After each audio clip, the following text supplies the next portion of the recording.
Hello everyone. कैसे हैं आप सभी। मैं श्रीकांत देवांगन। मेरे इस YouTube channel education point with Shrikant Dewangan sir में आप सभी का स्वागत है। दोस्तों, आज हमारा आर्थिक सर्वेक्षण वर्ष 2024-25 का दूसरा क्लास है। और जिन्होंने पहला क्लास नहीं देखे होंगे वे जाके जरूर देख लीजिएगा कि प्लेलिस्ट में सभी जितने मेरे द्वारा क्लास लिए हैं वो सभी का अलग अलग फोल्डर बना दिया गया है।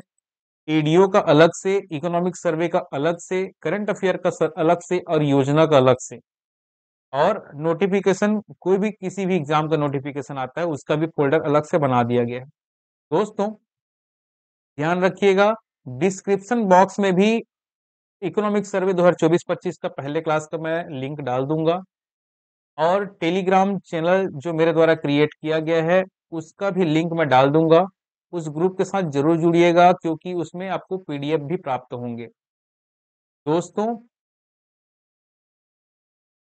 आज हम लोग देखने वाले हैं आर्थिक सर्वेक्षण वर्ष 2024-25 का सेकेंड क्लास। चलिए,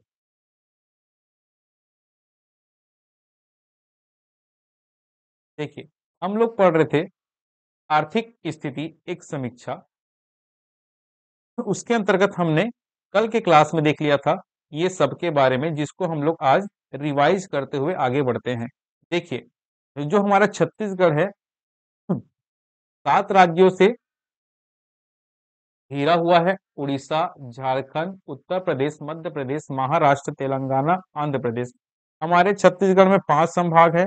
हमारे छत्तीसगढ़ में 33 जिले हैं। ये राम का नैलीहाल है। ये सभी आप लोग जान ही रहे हैं। ठीक है, आगे देखिएगा, 1 नवंबर सन 2000 को 26वें राज्य के रूप में गठित हुआ था हमारा छत्तीसगढ़। अभी 24 वर्ष स्थापना का पूर्ण कर चुका है।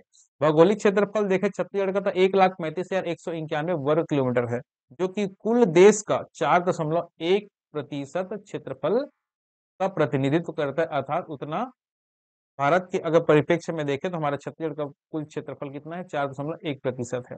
अब देखिए, आपको जो याद करने के लिए मैं बताया था कि जो वन क्षेत्रफल है ये मोस्ट इंपॉर्टेंट है। छत्तीसगढ़ का वन क्षेत्रफल, अर्थात अगर आप 1,35,191 वर्ग किलोमीटर में टोटल में अगर आप देखेंगे तो उसमें से 59,820 वर्ग किलोमीटर हमें वन क्षेत्रफल है। ठीक है, अगर इस हिसाब से आप 1,35,191 को अगर आप 100% लेते हैं, उसमें से 44.25% में वन क्षेत्रफल है छत्तीसगढ़ में। ये याद रखिएगा, वेरी वेरी इंपॉर्टेंट है। ठीक है, देखिए, वन क्षेत्रफल की दृष्टि से यहाँ पे रैंकिंग नहीं बताया गया छत्तीसगढ़ का, लेकिन यहाँ पे वनावरण की दृष्टि से बताया गया है। वनावरण की दृष्टि से आप देखेंगे तो छत्तीसगढ़ का रैंकिंग है चौथा। ठीक है, ये सबको अपन पढ़ चुके हैं। भारत भारत में जितने लघु वनोपज का संग्रहण किया जाता है, जितने भी 100% मान लीजिए, उसमें 70% तो छत्तीसगढ़ से ही संग्रहण किए जाते हैं। ये याद रखिएगा। ठीक है, यहाँ पे स्पष्ट रूप से लिखा हुआ है, रिवीजन कर रहे हैं भाई दोस्तों अभी। ठीक है, छत्तीसगढ़ में चार नदी प्रणालियां हैं प्रमुख रूप से। एक आपका महानदी नदी प्रणाली, दूसरा आपका गोदावरी नदी नदी प्रणाली, या नर्मदा नदी, तीसरा नर्मदा नदी नदी प्रणाली, और आपका गंगा नदी प्रणाली। इसको अपवाह तंत्र के रूप में भी आप जानते हैं। अगला पॉइंट जो मोस्ट इंपॉर्टेंट है, कूट में ऐसा क्वेश्चन आता है, जन भागीदारी से जल संचय में छत्तीसगढ़ देश का अग्रणी राज्य है। ये आपको याद रखना है। ठीक है जी, आगे बढ़ते हैं। ये सब कल के क्लास में हम लोग देख चुके हैं। 1 मार्च 2025 की स्थिति में जनसंख्या कितना है, 3 करोड़ के आसपास पहुंच गया है। इसमें 70% जनसंख्या कृषि कार्य में संलग्न है, जिसमें से सबसे ज्यादा लघु एवं सीमांत कृषक आते हैं। याद रखिएगा, छत्तीसगढ़ राज्य का मुख्य उपज क्या है, धान है। मुख्य उपज क्या है, धान है। लेकिन याद रखिएगा, अगर आपसे पूछे उच्च भूमि इलाकों में भूमि इलाकों में धान नहीं, मक्का और मोटे अनाज की खेती की जाती है। ठीक है, याद रखिएगा। ठीक, आगे हो गया। अगला पेज देखते हैं, जो आपको याद करना था मैं उसको रिवाइज करा रहा हूं। ध्यान दीजिएगा सभी।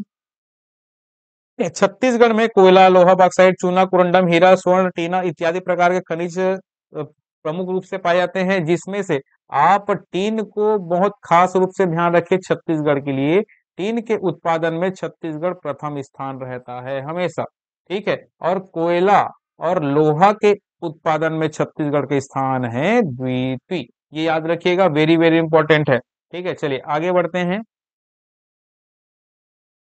छत्तीसगढ़ में अभी वर्तमान में अगर आपसे पूछ ले, वर्तमान में छत्तीसगढ़ में औद्योगिक विकास नीति कौन सी चल रही है, तो याद रखिएगा 2024 से 30।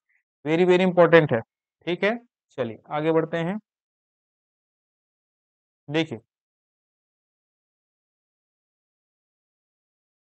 संयुक्त राष्ट्र यूएन विश्व पर्यटन संगठन WTO द्वारा विश्व के 60 देशों का चयन किया गया है। विश्व के ना, विश्व के 60 देशों का चयन किया गया है, जिसमें से हमारे भारत के, जिसमें से हमारे भारत के 20 ग्रामों में से बस्तर के, है ना, 20 गांव में बस्तर के धुड़मा रास का सिलेक्शन किया गया है। याद रखिएगा, बस्तर जिले के अंतर्गत आता है धुड़मा रास। वेरी वेरी इंपॉर्टेंट है, इसको आप लोग नेट पे सर्च करके देख लीजिएगा। यहाँ कायाकिंग वगैरह किया जाता है, नाव नाव की सवारी, ये सभी यहाँ करवाए जा रहे हैं बहुत अच्छे तरीके से यहाँ पे। और एक बम्बू का भी आता है, बम्बू का भी नाव जैसे दिखता है, उसका भी यहाँ पे प्रयोग किया जा रहा है। बहुत अच्छा जगह है, ठीक। जैसा आप लोग देखते होंगे साउथ इंडिया साइड घूमने पे, अगर आप जाते हैं नाव वगैरह में घूमते हैं, उस टाइप का आपको यहाँ दिखेगा भाई, ठीक है। चलिए, हाँ, अगला जो महत्वपूर्ण है, जो आपको याद रखना है दोस्तों, SDG सस्टेनेबल डेवलपमेंट गोल जिला स्तरीय बेसलाइन एवं प्रगति रिपोर्ट के तृतीय संस्करण 2023 राज्य के 27 जिले फ्रंट रनर जिले के अंतर्गत आते हैं, जबकि फ्रंट रनर श्रेणी के अंतर्गत आते हैं, जबकि 6 जिले परफॉर्मर श्रेणी के अंतर्गत आते हैं। इतना हमने कल के क्लास में देखा था। आज हम लोग देखने वाले हैं छत्तीसगढ़ का आर्थिक विकास, ठीक है। चलिए बढ़ते हैं आगे। देखिए, सबसे पहले आपको देखेंगे तो छत्तीसगढ़ का आर्थिक विकास जानने से पहले आप यहाँ पे एक चीज जान लीजिए, सकल राज्य घरेलू उत्पाद, जिसको इंग्लिश में कहा जाता है GSDP, gross state domestic product, ठीक है। आप इसको ऐसे समझे जीडीपी से। जीडीपी में स्टेट, अगर आप जीडीपी लिखेंगे तो देश का हो जाएगा, जीएसडीपी लिखेंगे तो राज्य का हो जाएगा, ठीक। याद रखिएगा, दोनों में कोई अंतर नहीं है, ठीक है, दोनों में कोई अंतर नहीं है। देखिए, एक चीज आपको समझा रहा हूं, सबसे पहले ध्यान दीजिएगा कि जीडीपी क्या होता है, ठीक। ध्यान दीजिए यहाँ पे, उसके बाद फिर आगे मैं बताऊंगा जी। GDP इसको बोलेंगे gross domestic product, clear. Gross को बोलते हैं सकल घरेलू, डोमेस्टिक को बोलते हैं घरेलू, और प्रोडक्ट को बोलते हैं उत्पाद, ठीक। ये हो गया आपका जीडीपी, क्लियर। अब देखिए इसका परिभाषा देखिए। देखिए, जिन लोग इकोनॉमिक्स पढ़ चुके हैं उन लोग को पता होगा कि एक निश्चित भौगोलिक सीमा के भीतर, अगर देश का है तो देश जोड़ लीजिएगा, किसी देश के निश्चित भौगोलिक सीमा के भीतर, अगर राज्य वाला जीएसडीपी देखेंगे तो किसी राज्य के निश्चित भौगोलिक सीमा के भीतर, क्लियर है। एक वित्तीय वर्ष में, यहां पे याद रखिएगा, एक वित्तीय वर्ष की बात होगी, एक वित्तीय वर्ष, जैसे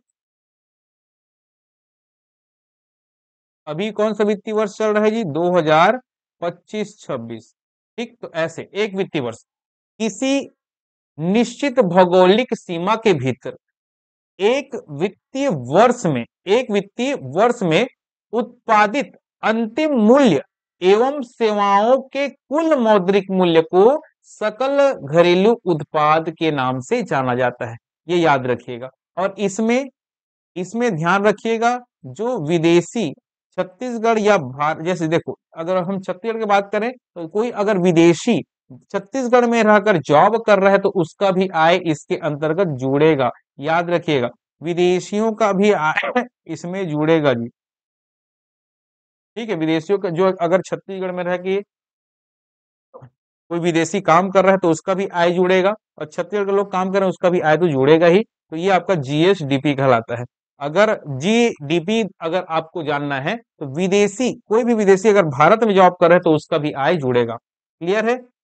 एस का मतलब होता है स्टेट, तो स्टेट में अपन छत्तीसगढ़ को लेके चलेंगे। क्लियर है जी? तो याद रखिएगा, ये आपका हो गया जीएसडीपी। ठीक, ये आपका इकोनॉमिक्स का सेक्शन रहा है।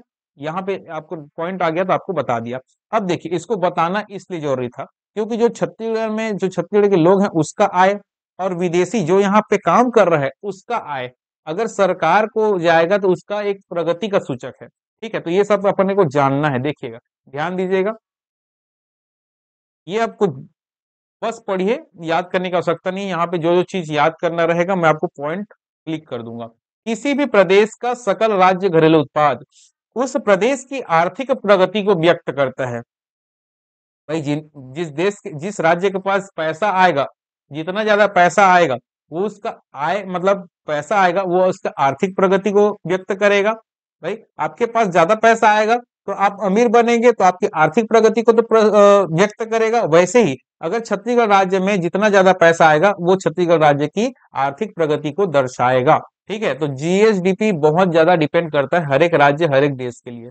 ठीक, यह संकेतांक किसी निश्चित समय में राज्य के आर्थिक प्रगति के विस्तार एवं दिशा को प्रदर्शित करता है।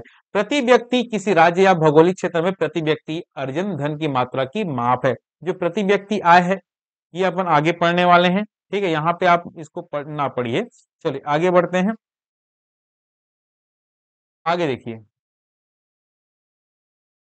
सकल राज्य घरेलू उत्पाद अर्थात जीएसडीपी, निवल राज्य घरेलू उत्पाद अर्थात नेट वाला ना, net net N G NDP NDP net domestic product. ठीक है, और ये आपका प्रति व्यक्ति आय पर कैपिटा इनकम या स्थिर भाव और प्रचलित भाव प्रदर्शित है। आगे देखने वाले हैं। अब देखिए, यहाँ पे ध्यान दीजिए, जो आपको याद रखना है वेरी वेरी इंपॉर्टेंट लाइन ये वाला है। ये लाइन आपको याद रखना है। देखिए, छत्तीसगढ़ में कृषि एवं संबंध क्षेत्र मतलब कृषि एवं उससे संबंधित क्षेत्र से यदि आप देखेंगे तो यहाँ पे आपको सकल राज्य घरेलू उत्पाद में प्रचलित कीमत पर आपको यहाँ पे डेटा मिलेगा। प्रचलित कीमत अर्थात वर्ष 2024-25 में। अगर आपको स्थिर कीमत बोल रहे हैं अर्थात 2011-12। ठीक, याद रखिएगा, ध्यान दीजिएगा।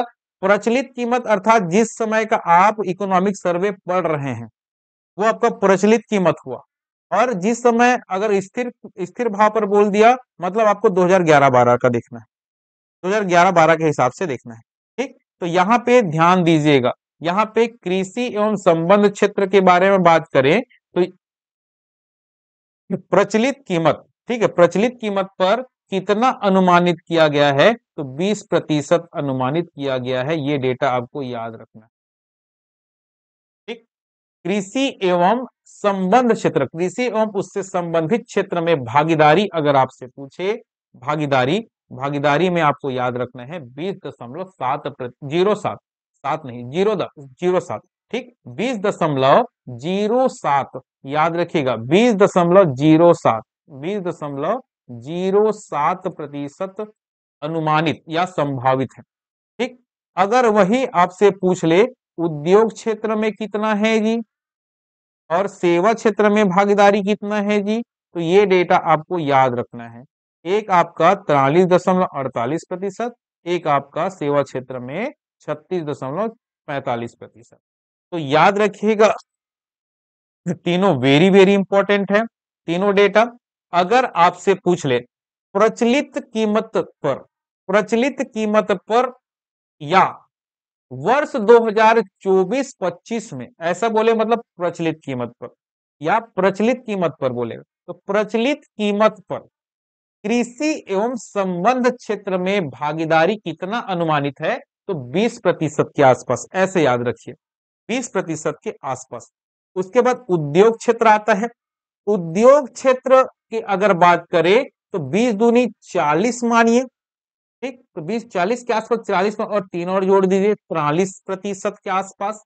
और आप 3 आगे जोड़े हैं तो 3 कम कर दीजिए, तो 3 में आप कम करेंगे तो 37 आएगा, तो 37 से आप याद रखें 36, 36.45, 37 को भी याद रख सकते हैं, तो 36%, 36.45%। तो कृषि क्षेत्र 20%, उद्योग क्षेत्र 43%, और आपका सेवा क्षेत्र में भागीदारी अनुमानित कितना है, 36%। ये तीनों डेटा आपको याद रखना है, वेरी वेरी इंपॉर्टेंट है, ऐसा ही आपका एग्जाम में क्वेश्चन आता है। क्लियर है जी? ठीक है, चलिए, तो ये तीनों डेटा आपको याद रहेगा। आगे बढ़े, ये जो चार्ट है आगे बताऊंगा,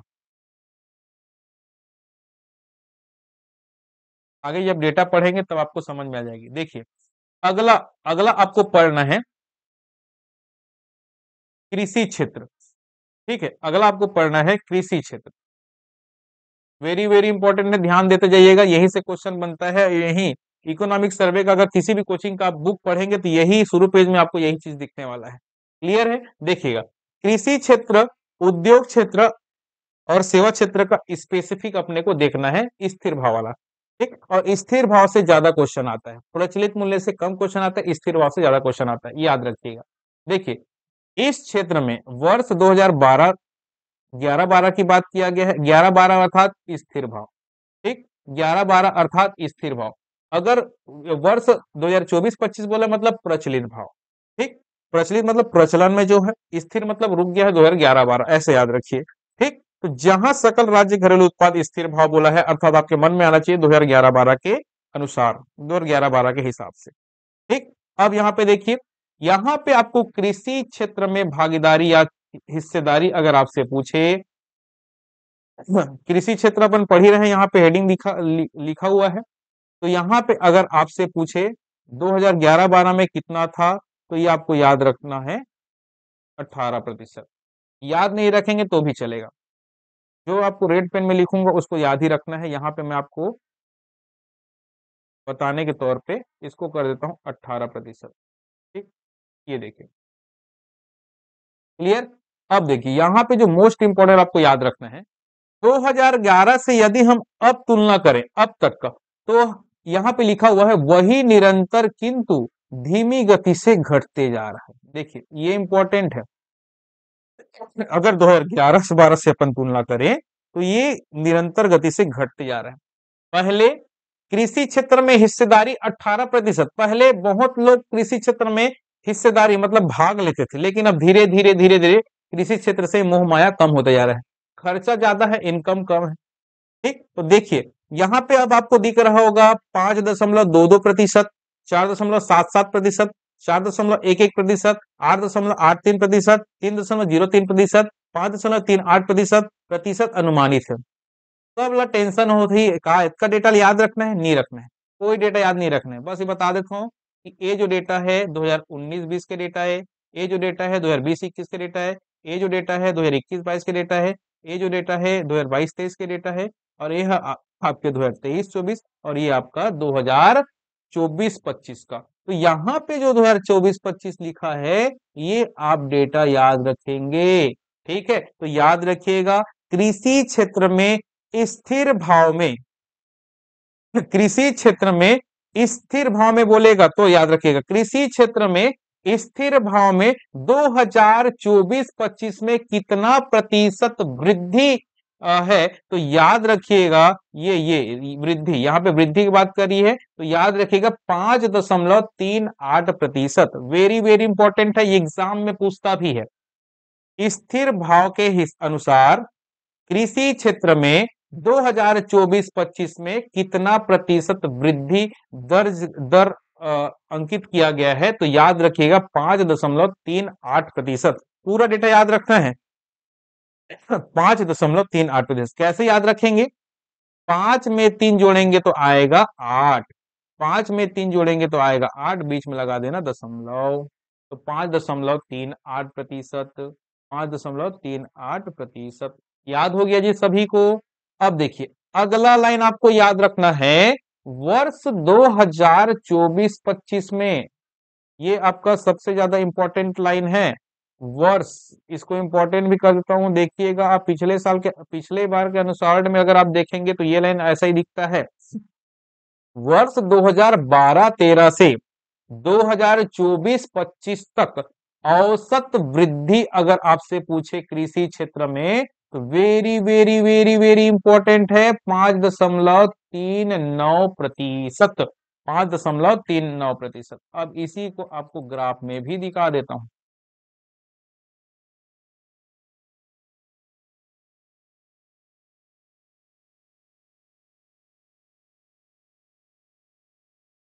ये आपको दिखा, देखिए ध्यान दीजिएगा सभी।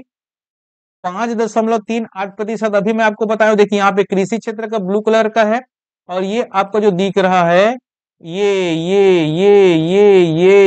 धीमी गति से फिर घट रहा है, ऐसा हो रहा है। तो ये आपका जो दिख रहा है डेटा 5.38, 5.38 जो दिख रहा है, ये कृषि क्षेत्र का है।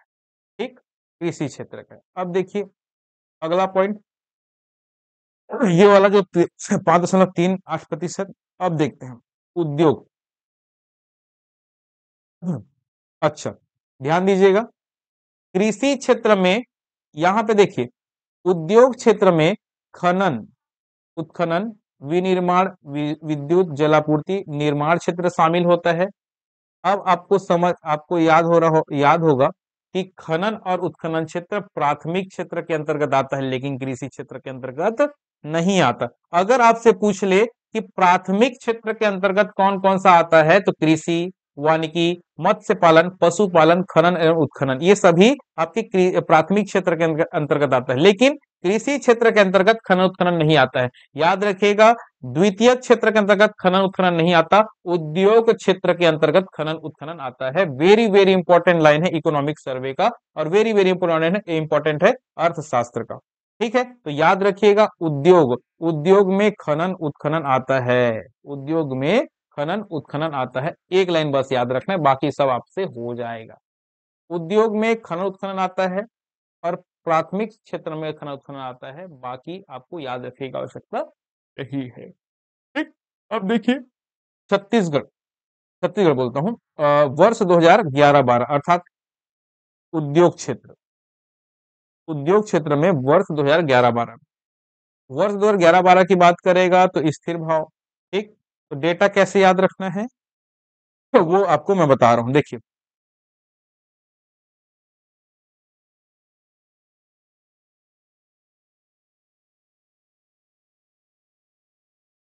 देखिए 2011-12 में जहां सकल राज्य घरेलू उत्पाद उद्योग उद्योग क्षेत्र की हिस्सेदारी कितनी थी, ये आपको याद रखने की आवश्यकता नहीं, बस गोल घेर दे रहा हूं। ठीक, और जो 2024-25 में कितना संभावित है जी, तो याद रखिएगा, ये आपका संभावित है 43.90%। क्लियर, क्लियर है, याद रखिएगा। ठीक, और यहाँ पे आपका ये, अच्छा कृषि क्षेत्र में छूट गया है, कृषि क्षेत्र में छूट गया है, ये आपका 2024-25 का डेटा आपको याद रखना है। 2024-25 का याद रखिएगा, हिस्सेदारी अगर कृषि का पूछेगा तो 16.80, 16.80 ये याद रखना है। वहीं आपका जो डेटा याद रखना है उसको एक बार बताऊंगा लास्ट में। ठीक, वहीं आपको उद्योग का क्या है जी, 47.90, 47.90।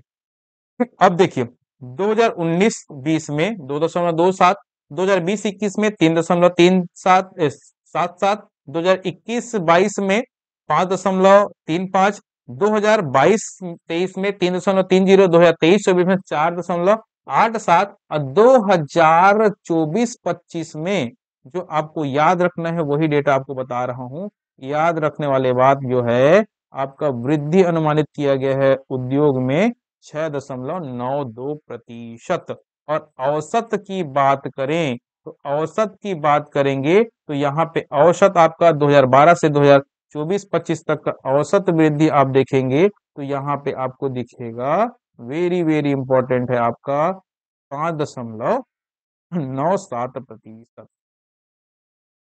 ठीक, तो देखिए यहाँ पे आपको समझा रहा हूं एक चीज, ध्यान दीजिएगा। यहाँ पे जो ब्लैक ब्लैक किया हूं ये 2011 का डेटा है। यहाँ पे जो पहला बॉक्स है ये आपका 2024 का हिस्सेदारी का है। ये आपका कृषि क्षेत्र का हिस्सेदारी है, ये आपका उद्योग क्षेत्र का हिस्सेदारी है। बाकी ये जो डेटा दिख रहे हैं ये सब वृद्धि है। ठीक, इसमें आपको पुराना वृद्धि याद नहीं रखना है, आपको वर्तमान वृद्धि याद रखना है। जैसे कृषि क्षेत्र में वर्तमान वृद्धि कितना है, 5.38। वर्तमान मतलब 2024-25 ना, अपन इकोनॉमिक सर्वे पढ़ रहे हैं।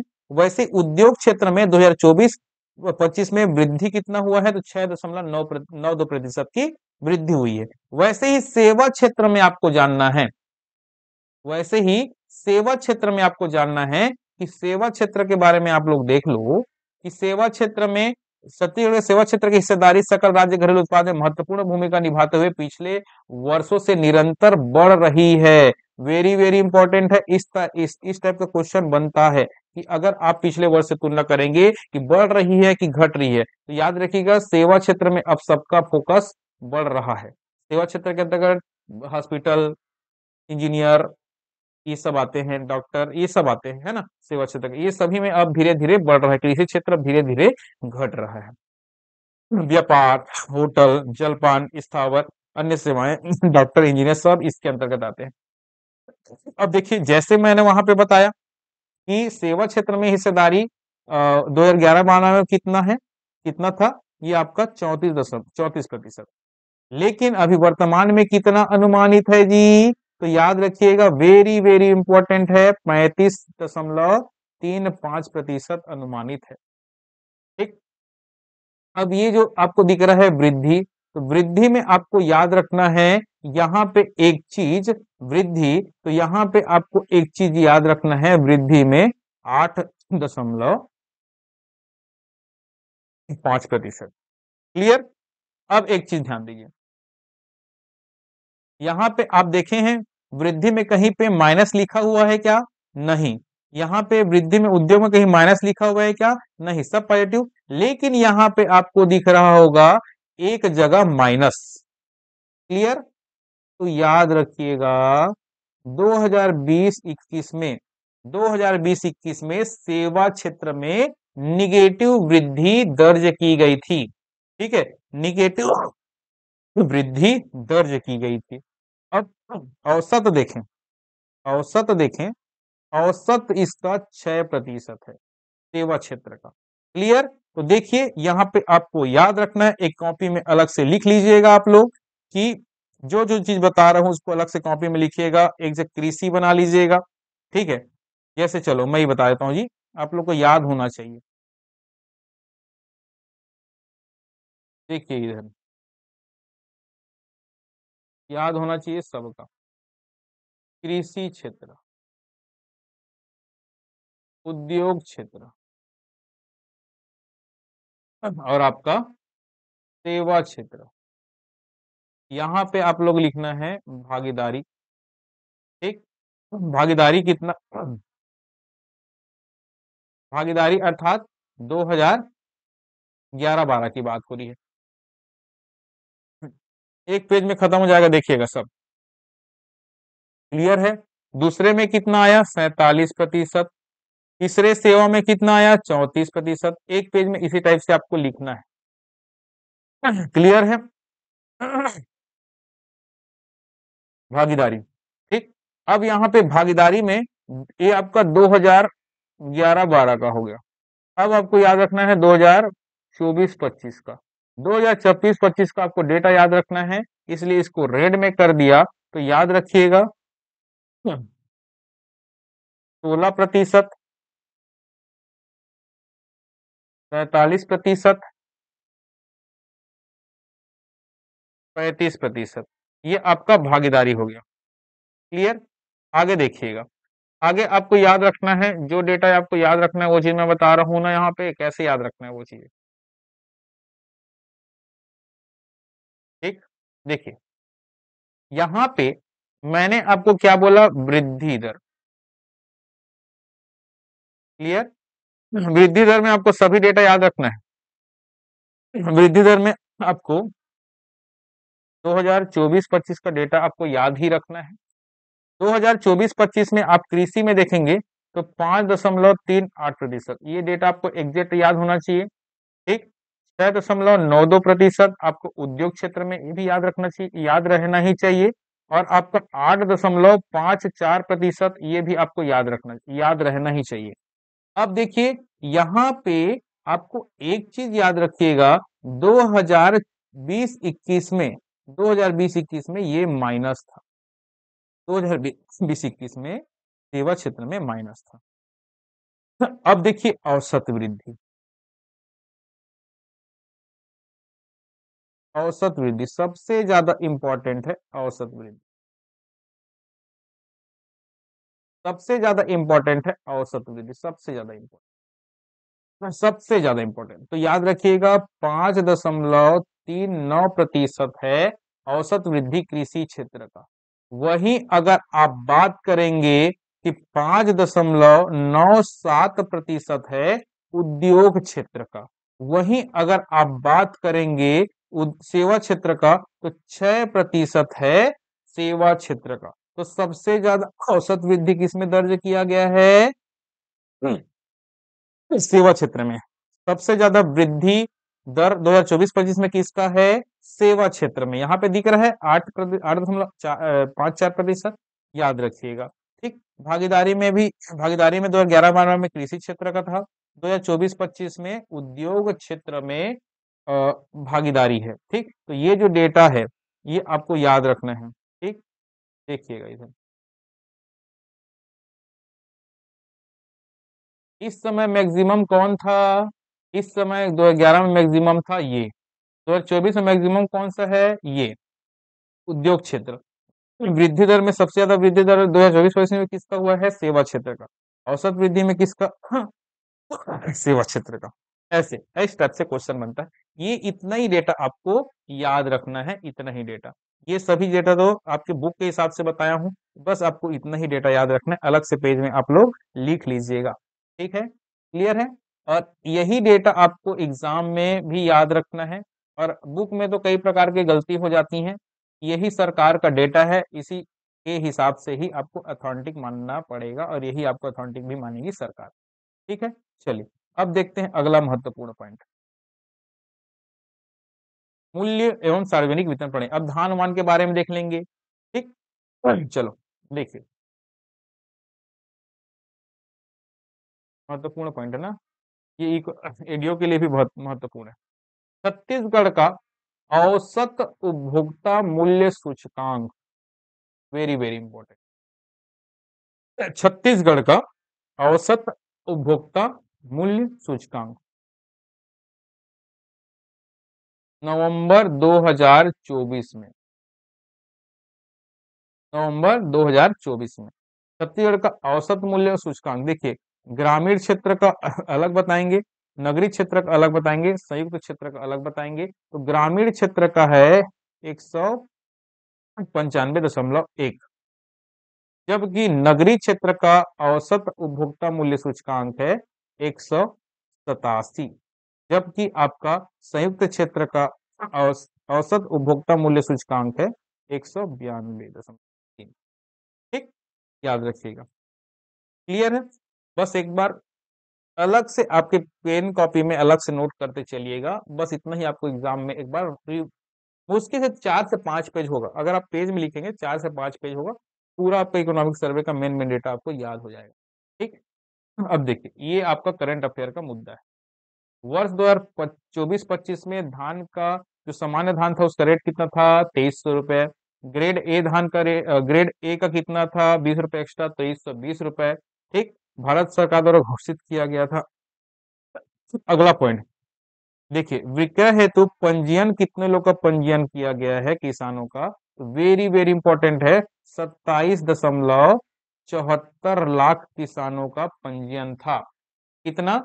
2774, 2774, 27.74 लाख, ठीक, अर्थात 27,74,000, 27,74,000 के आसपास लोगों का पंजीयन था।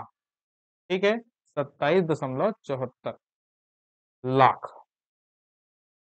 क्लियर? चलिए, ये आपका हो गया धान वान से रिलेटेड। अब देखते हैं लोक वित्त। लोक वित्त में वही डेटा याद रखिएगा जो आपको मैं बता रहा हूँ, बहुत सारा डेटा रहता है इसमें, याद करने की आवश्यकता नहीं है। लोक वित्त मतलब सरकार के पास कहाँ कहाँ से पैसा आएगी, कहाँ खर्च करेगी, इसमें अपन लोक वित्त के बारे में पढ़ते।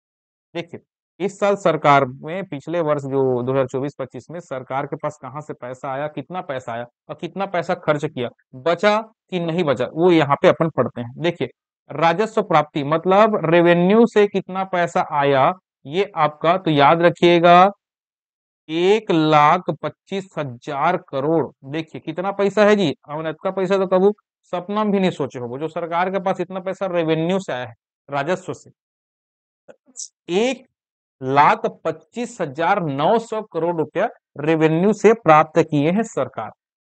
अब खर्चा कब तक करीस, राजस्व व्यय,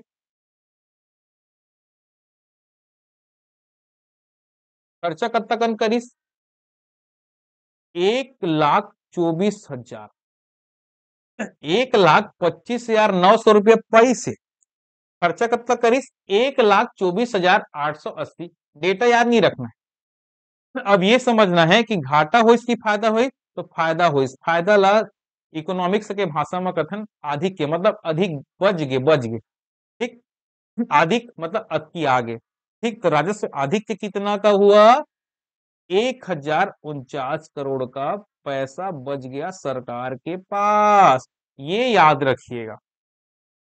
हालांकि ये डेटा याद रखेंगे तो भी चल जाएगा। 1,25,900 करोड़ रुपया पैसा आया। जैसे आप ये मानो कि आपको सर आपके पापा कितना पैसा दे रहे हैं, आपके पापा कितना पैसा दे रहे हैं, 1,25,09,000 रुपए आपको खर्च के लिए दे रहे हैं, बेटा ये ले पैसा, इतना संपत्ति मैं तोला देता हूं, अब ते हैं जानते कितना खर्चा करवे।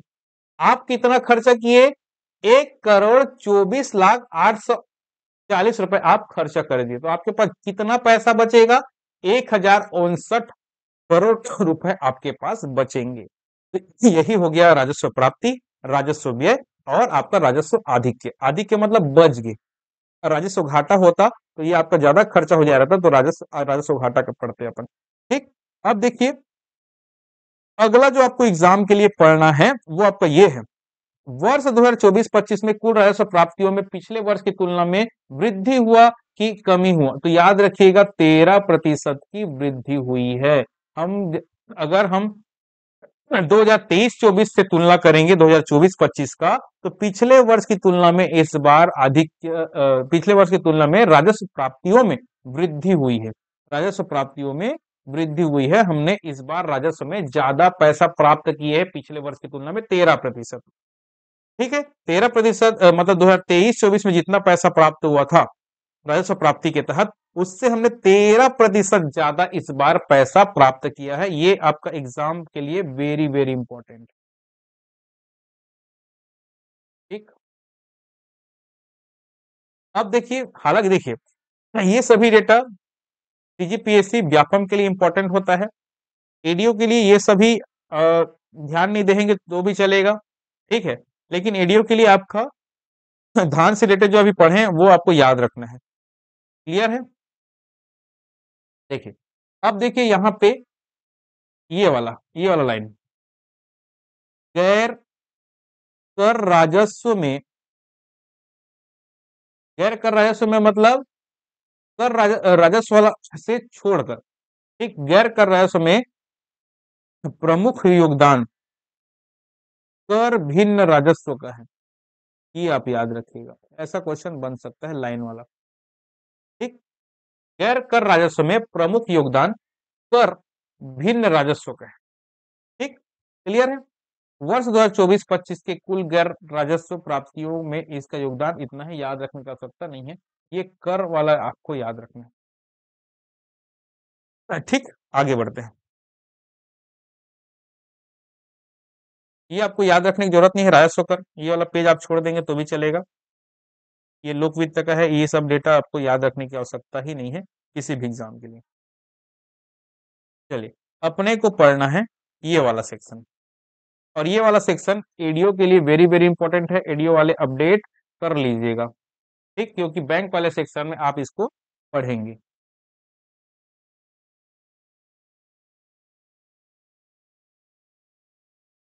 एडीओ वाले के लिए बैंक टॉपिक है, उसके लिए बहुत महत्वपूर्ण डेटा है, ये सभी डेटा क्लास में पढ़ाया भी गया है,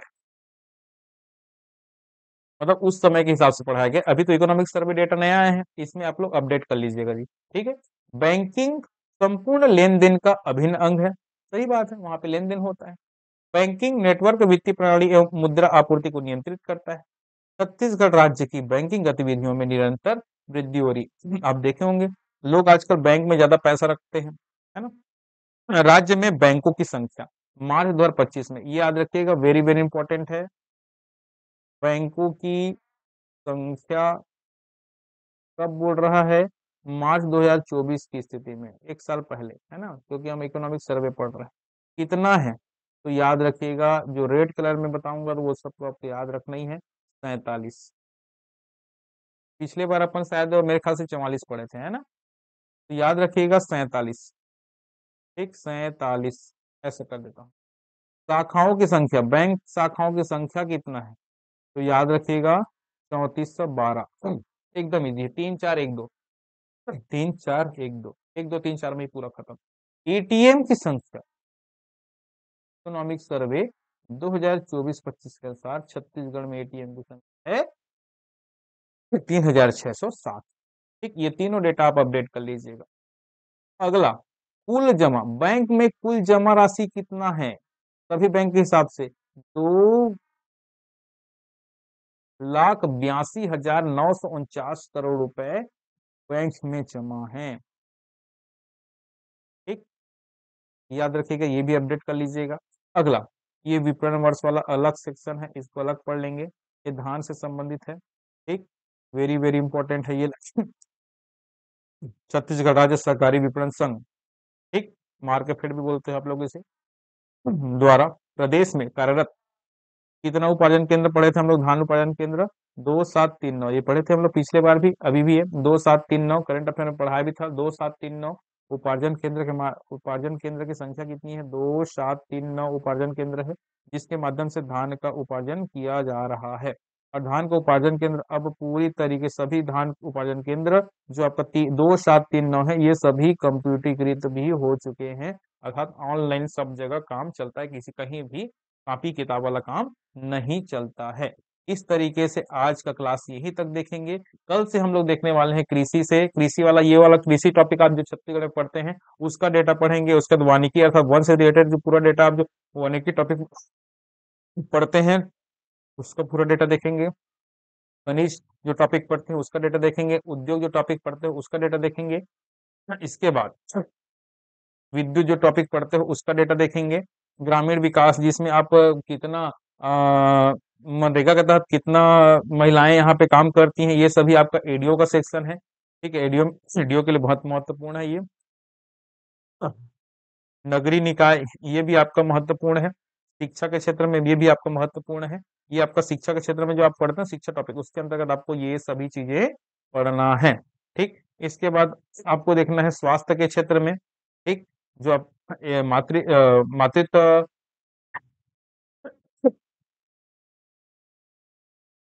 शिशु मृत्यु दर, मातृत्व मृत्यु दर पढ़ते हैं ना, वो सब चीज डेटा आपको यहाँ पे पढ़ेंगे। आंगनबाड़ी केंद्र की संख्या कितनी होती है ये सब पढ़ेंगे।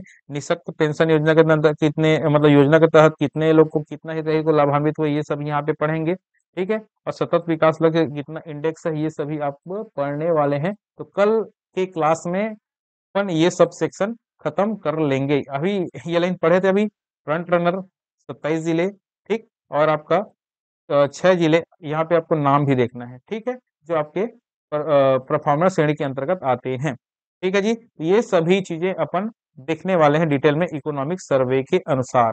क्लियर है? तो दोस्तों अगर वीडियो पसंद आए तो जरूर शेयर कीजिएगा, लाइक जरूर करिएगा। अच्छा बुरा कुछ भी हो कमेंट जरूर किया कीजिएगा कि क्लास पसंद नहीं आया आप इम्प्रूव करिए, मैं जरूर इम्प्रूव करूंगा। क्लास अगर पसंद आएगा तो बिल्कुल बिल्कुल कहिए, उससे मेरे को मोटिवेट मिलेगा। और चैनल को जिन लोग सब्सक्राइब नहीं किए होंगे चैनल को जरूर सब्सक्राइब कर लीजिएगा। ये सभी आप लोग के ही लिए ही बनाया जा रहा है ताकि आप लोग को फायदा हो, आप लोग अपडेट रहें। तो दोस्तों आज का क्लास मैं यहीं तक रखता हूँ, जरूर सपोर्ट करिएगा मेरा, और आप लोग के सपोर्ट ही मेरे लिए महत्वपूर्ण है। और जिन लोग टेलीग्राम से नहीं जुड़े हैं टेलीग्राम से जुड़ जाइएगा, वहां पे मेरा पीडीएफ मिलेगा और प्लेलिस्ट भी बना दिया गया है। प्लेलिस्ट में जाके आप लोग अपने हिसाब से क्लासेस देख सकते हैं। ठीक है, तो आज का क्लास यहीं तक रखते हैं। जय हिंद, जय भारत, जय छत्तीसगढ़।